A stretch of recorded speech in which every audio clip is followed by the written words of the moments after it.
capsule portant sur les polygones réguliers. D'abord, il faut savoir que dans les polygones réguliers, tous les angles ont la même mesure et tous les côtés ont la même longueur. Donc, par exemple, si je prends ici un polygone régulier de 5 côtés, donc 5 côtés, c'est un pentagone, eh bien, en effet, j'ai 5 angles de même mesure ainsi que 5 côtés de même longueur. Donc, pour que ça soit un polygone régulier, je dois absolument avoir des angles et des mesures d'angle égales et des mesures de côté égales. Donc, aussi, j'attire votre attention sur le fait qu'il y a toujours autant d'axes de symétrie que de nombre de côtés. Donc, par exemple, pour un carré de 4 côtés congrus, eh bien, j'ai 4 axes de symétrie. Pour un heptagone de 7 côtés congrus, eh bien, j'ai 7 axes de symétrie. Pardonnez-moi. Donc, par exemple, dans le cas d'un pentagone où est-ce que j'ai 5 côtés congrus, eh bien, je vais retrouver 5 axes de symétrie. Donc, je rappelle qu'un axe de symétrie, c'est un segment ou un axe qui sépare la figure en deux parties isométriques, donc pareilles. Donc, si je plie ma figure ici, là, ça va être exactement pareil d'un côté et de l'autre. Donc, j'ai un axe de symétrie qui passe de ce sommet et qui va jusqu'au milieu du côté opposé. Et ainsi de suite, je vais retrouver un axe de symétrie qui passe par chacun des sommets.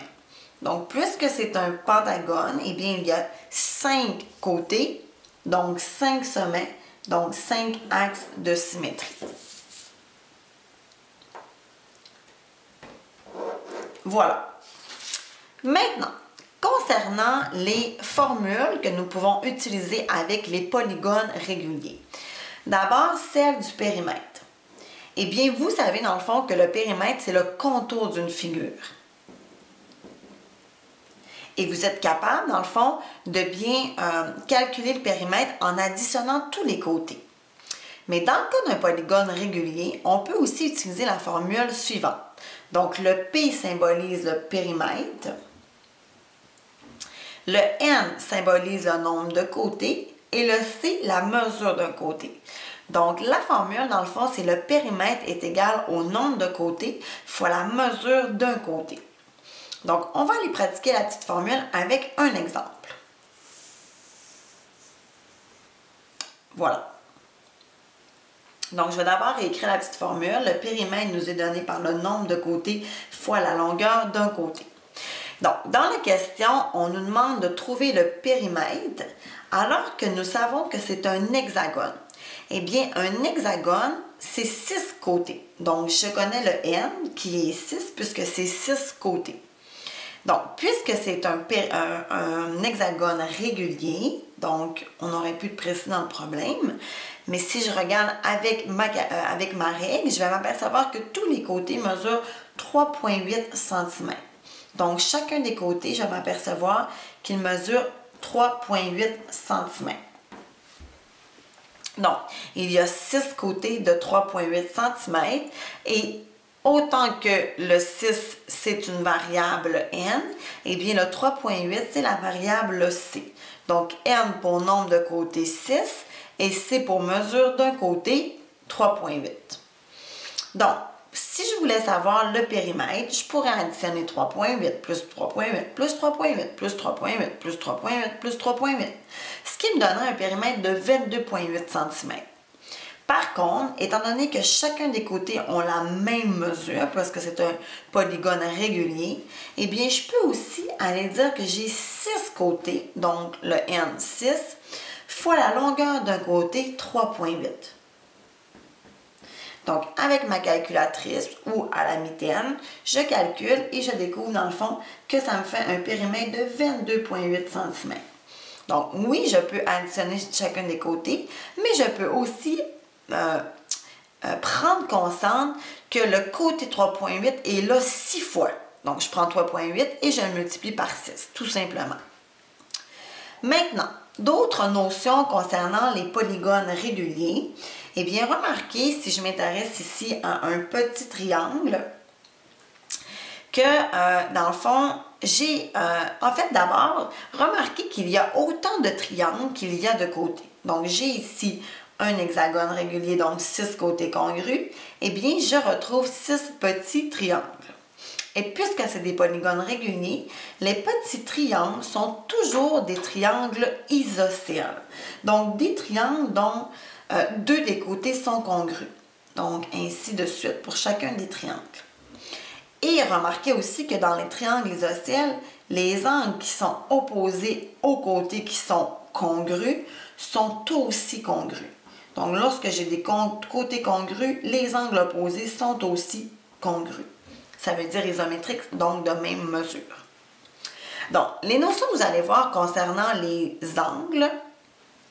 Donc, d'abord, nous avons la notion d'un angle au centre. Donc, qu'est-ce que c'est un angle au centre? C'est un angle, dans le fond, qui est ici, près du centre, pour un seul triangle. Donc, l'angle au centre, par exemple, j'en ai un ici. Donc, il y a une petite formule pour trouver la mesure d'un angle au centre, tout dépendant de quel type de polygone régulier que j'ai. Donc, la formule de l'angle au centre, c'est de prendre 360 degrés et de diviser par le nombre de côtés. Donc, en effet, dans un cercle, j'ai 360 degrés. Mais puisque mon cercle complet est divisé en 6 petits triangles, donc 6 côtés, 6 petits triangles, eh bien, je dois le diviser par 6 pour avoir un seul angle.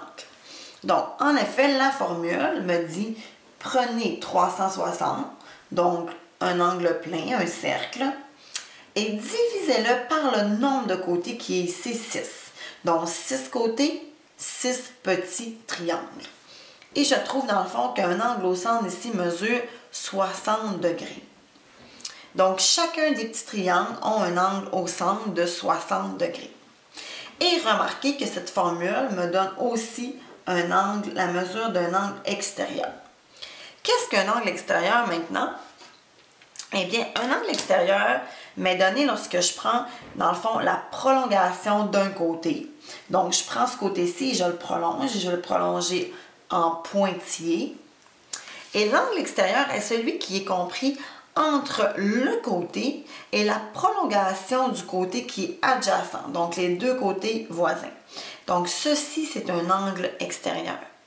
Donc, lorsque vous voulez connaître la mesure d'un angle extérieur, vous avez seulement qu'à utiliser la petite formule, donc 360 degrés divisé par le nombre de côtés. Donc, ici aussi, l'angle est de 60 degrés. Finalement, notre dernière notion que nous allons voir dans cette capsule, un angle intérieur. Donc, qu'est-ce qu'un angle intérieur, en fait? C'est un angle, dans le fond, non pas en lien avec les petits triangles, mais tout l'angle qui est ici. Donc, l'angle intérieur, c'est cet angle-là. Donc, lorsqu'on vous demande de trouver la mesure d'un angle intérieur, vous pouvez appliquer la formule que j'ai inscrite ici. Donc, je vais venir réinscrire la formule ici. Donc, l'angle intérieur m'est donné. D'abord, je dois prendre le nombre de côtés moins 2, puis multiplier par 180, et à la fin, je vais diviser par le nombre de côtés. Puisque c'est un hexagone, je vais prendre 6, je vais enlever 2. Ensuite, je vais faire fois 180 et par la suite, je vais diviser par 6, mon nombre de côtés. Donc, d'abord, je fais mes parenthèses. Donc, 4. Je rappelle ici paiement, la priorité des opérations. Donc, d'abord, j'effectue ma parenthèse. Donc, 6 moins 2, 4. Par la suite, je vais venir faire mon fois et ma division. Donc, si je fais mon fois en premier, donc 4 fois 180, ça me donne 720. Et je vais en diviser par 6, qui va me donner, dans le fond, un angle intérieur, excusez-moi, de 120 degrés. Et voilà. Donc, ici, je vais trouver 120 degrés. Donc, vous avez, dans le fond, ici, dans cette capsule-ci, vu, si on pourrait dire, 3 formules, mais qui nous donnent 4 données. Donc, une pour le périmètre, une, dans le fond, pour l'angle au centre, mais c'est aussi la formule pour l'angle extérieur, et une formule pour l'angle intérieur. Donc, sur ce, je vous dis à une prochaine capsule!